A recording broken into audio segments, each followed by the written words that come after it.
Se nos reprocha a menudo por aceptar como denominación esta palabra, anarquía, que asusta tanto a tantas personas. Sus ideas son excelentes, nos dicen, pero deben admitir que el nombre de su bando es una desafortunada elección. Anarquía en el lenguaje común es sinónimo de desorden y caos. La palabra trae a la mente la idea del choque de intereses, de individuos luchando, lo que no puede conducir al establecimiento de la armonía. Comencemos por señalar que un bando dedicado a la acción, un bando que representa una nueva tendencia, rara vez tiene la oportunidad de escoger un nombre para sí. No fueron los mendigos de Brabante, quienes inventaron su nombre, que más adelante se hizo conocido. Sino que, comenzando como un apodo, y uno bien escogido, fue asumido por el partido, aceptado en general, y pronto se convirtió en su orgulloso título. Se verá más tarde además que esta palabra resumía toda una idea.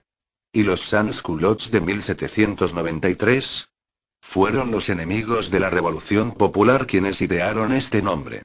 Pero también resumía toda una idea, aquella de la rebelión del pueblo, vestido de rabia, cansado de la pobreza, en oposición a todos los monarquistas, los supuestos patriotas y jacobinos, los bien vestidos y los listos, aquellos que, a pesar de sus pomposos discursos y de los homenajes que les hacían los historiadores burgueses, eran los reales enemigos del pueblo, despreciándolo profundamente por su pobreza, por su espíritu libertario e igualitario, y por su entusiasmo revolucionario. Fue igual con el nombre de los nihilistas, que confunde a los periodistas tanto, y condujo a tantos juegos de palabras, buenos y malos, hasta que se entendió que no se refería a una secta peculiar casi religiosa, sino a una fuerza revolucionaria real. Acuñado por Turgenev en su novela Padres e Hijos, fue adoptado por los padres, que usaron el apodo para vengarse por la desobediencia de los hijos. Pero los hijos lo aceptaron y, cuando más tarde comprendieron que daba pie a confusiones e intentaron deshacerse de él, esto fue imposible. La prensa y el público no describiría a los revolucionarios rusos con ningún otro nombre.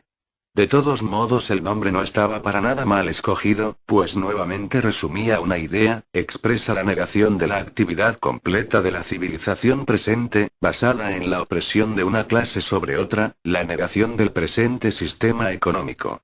La negación del gobierno y el poder, de la moral burguesa, del arte por el bien de los explotadores, de las modas y costumbres que son grotescas o nauseabundamente hipócritas, de todo lo que la sociedad presente ha heredado de los siglos pasados.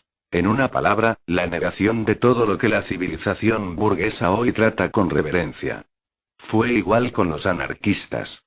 Cuando emergió un bando dentro de la Internacional que negaba la autoridad a la asociación, y además se rebelaba contra la autoridad en todas sus formas, este bando al comienzo se denominó federalista, luego antiestatista o antiautoritario.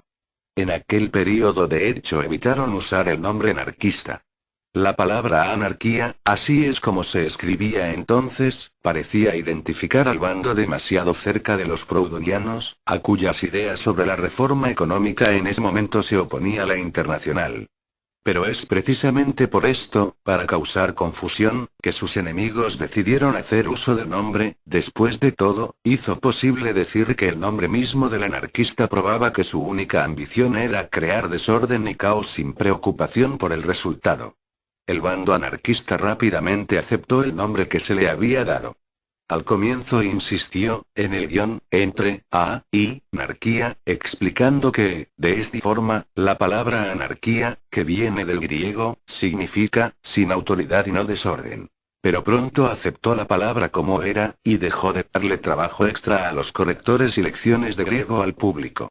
Así que la palabra volvió a su significado básico, normal, común, como fue expresado en 1816 por el filósofo inglés Bentham, en los siguientes términos: el filósofo que desea reformar una mala ley, dijo, no predica una insurrección en su contra. El carácter del anarquista es muy distinto. Él niega la existencia de la ley, rechaza su validez, incita a las personas a rehusarse a reconocerla como ley, y a levantarse contra su ejecución. El sentido de la palabra se ha vuelto más amplio hoy. El anarquista niega, no solo las leyes existentes, sino todo poder establecido, toda autoridad. Sin embargo, su esencia ha seguido siendo la misma, se revela, y es aquí desde donde comienza contra el poder, y la autoridad en cualquiera de sus formas, pero, se nos dice, esta palabra trae a la mente la negación del orden, y en consecuencia la idea de desorden, o caos. Sin embargo, asegurémonos de entendernos, ¿de qué orden hablamos? Es de la armonía con la que soñamos los anarquistas, la armonía en las relaciones humanas que se establecerá libremente cuando la humanidad deje de dividirse en dos clases, una de las cuales, es sacrificada para el beneficio de la otra, la armonía que emergerá espontáneamente de la unión de intereses cuando todos pertenezcan a una, y la misma familia, cuando cada cual trabaje por el bien de todos y todos por el bien de cada cual. Obviamente no. Aquellos que acusan a la anarquía de ser la negación del orden no están hablando de esta armonía del futuro, están hablando del orden como se piensa en nuestra sociedad presente. Así que veamos qué es este orden que la anarquía quiere destruir.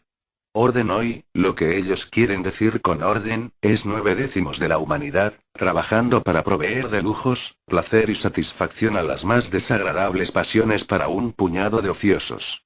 Órdenes 9/10 siendo privados de todo lo que es condición necesaria para una vida decente, para el desarrollo razonable de las facultades intelectuales. Reducir a 9/10 de la humanidad al estado de bestia de carga viviendo de día en día, sin nunca osar pensar en los placeres provistos al hombre por el estudio científico y la creación artística, eso es orden.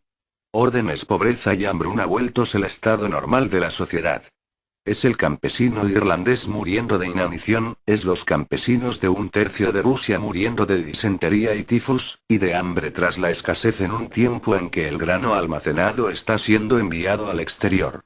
Es el pueblo de Italia reducido a abandonar su fértil campo y a vagar por Europa buscando túneles que cavar, donde arriesgan ser enterrados luego de existir solo unos pocos meses. Es la tierra usurpada al campesino para criar animales para alimentar a los ricos. Es la tierra abandonada y sin trabajar en vez de ser restaurada para quienes no piden más que cultivarla. Orden es la mujer vendiéndose para alimentar a sus hijos, es el niño reducido a estar callado en una fábrica, o a morir de inanición, es el trabajador reducido al estado de máquina. Es el fantasma del trabajador alzándose contra el rico, el fantasma del pueblo alzándose contra el gobierno.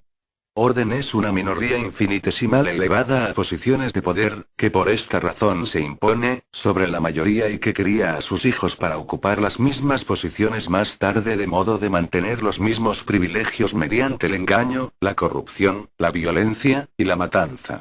Orden es la continua guerra de hombre contra hombre, oficio contra oficio, clase contra clase, país contra país. Es el cañón cuyo rugido nunca cesa en Europa, es el campo abandonado, el sacrificio de generaciones completas en el campo de batalla, la destrucción en un solo año de la riqueza construida en siglos de duro trabajo. Orden es esclavitud, el pensamiento encadenado, la degradación de la especie humana, mantenida por la espada y el látigo. Es la repentina muerte por una explosión, o la muerte lenta por sofoco de cientos de mineros que estallan o son enterrados cada año por la codicia de sus patrones, y son fusilados tan pronto como osan quejarse. Finalmente, orden es la Comuna de París, ahogada en sangre. Es la muerte de 30.000 hombres, mujeres y niños, cortados en pedazos por proyectiles, fusilados, enterrados en cal viva tras las calles de París. Es el rostro de la juventud de Rusia, encerrada en prisiones, enterrada en las nieves de Siberia, y, en el caso de los mejores, los más puros, y los más devotos estrangulados en el nudo corredizo de la horca. Eso es orden. ¿Y desorden a qué le llaman ellos desorden? Es el alzamiento del pueblo contra este vergonzoso orden, rasgando sus ataduras, rompiendo sus cadenas y avanzando a un futuro mejor. Es los más gloriosos actos en la historia de la humanidad. Es la rebelión del pensamiento en la víspera de la revolución, es la derrota de hipótesis sancionadas por siglos inmutables, es la ruptura de un torrente de ideas nuevas, o de osados inventos, es la solución de problemas científicos. Desorden es la abolición de la esclavitud ancestral, es el surgimiento de las comunas, la abolición de la servidumbre feudal, los intentos de abolición de la servidumbre económica. Desórdenes las revueltas campesinas contra sacerdotes y terratenientes, quemando castillos para hacer espacio para cabañas, abandonando los antros para tomar su lugar al sol. Es Francia aboliendo la monarquía y asestando un golpe mortal a la servidumbre en toda la Europa occidental. Desórdenes 1848 haciendo temblar a los reyes, y proclamando el derecho al trabajo.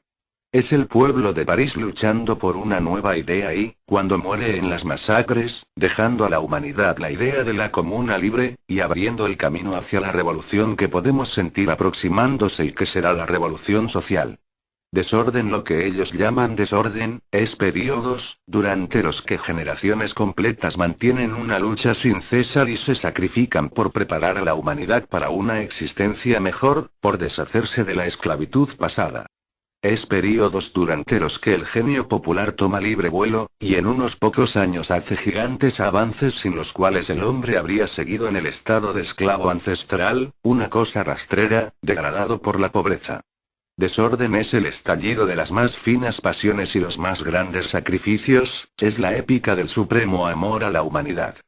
La palabra anarquía, que implica la negación de este orden e invoca el recuerdo de los mejores momentos en las vidas de los pueblos, no está bien escogido para un bando que avanza hacia la conquista de un mejor futuro,